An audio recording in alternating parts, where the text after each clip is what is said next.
Salut tout le monde, aujourd'hui je vais vous expliquer comment résoudre le problème de notification qui ne fonctionne pas sur iPhone après une mise à jour iOS.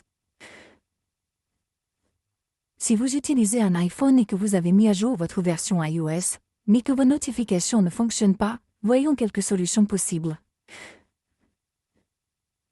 La toute première étape consiste à ouvrir votre application Paramètres ici et à aller dans les paramètres de notification. À partir de là, vous devez vous assurer que vos paramètres de notification sont activés.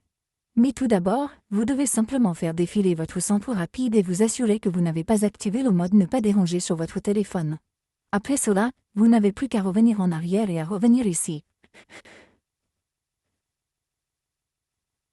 Par exemple, je vais sélectionner mon application Facebook à partir d'ici. Et vous devez vous assurer que vous avez activé toutes les notifications. À partir de là, vous pouvez voir que j'ai activé tous les paramètres. Une fois que vous avez activé tous les paramètres, il vous suffit de revenir en arrière ou, après avoir fait cela, si vous rencontrez toujours le même problème avec l'application spécifique, il vous suffit d'aller dans la section générale, d'aller dans le stockage de l'iPhone, de localiser l'application ici, de la sélectionner, puis de sélectionner l'application de déchargement. Appuyez simplement sur Décharger, puis sur Réinstaller l'application. Appuyez ici sur Réinstaller et après avoir réinstallé l'application, votre problème sera résolu. S'il y a un problème avec l'application, il sera résolu à cette étape ou si vous rencontrez le problème avec tout votre système.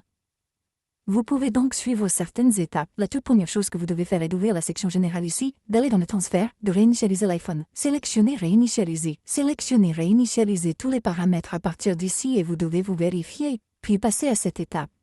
Cela réinitialisera tous vos paramètres. Cela ne supprimera pas vos données. Vous pouvez donc facilement essayer cela et après avoir fait cela, votre problème sera résolu et vous ne rencontrerez plus le même problème. Ou si vous rencontrez toujours le même problème, vous devez simplement rétrograder votre version d'iOS ou vous devez également vous assurer que vous n'utilisez pas les mises à jour bêta sur votre iPhone.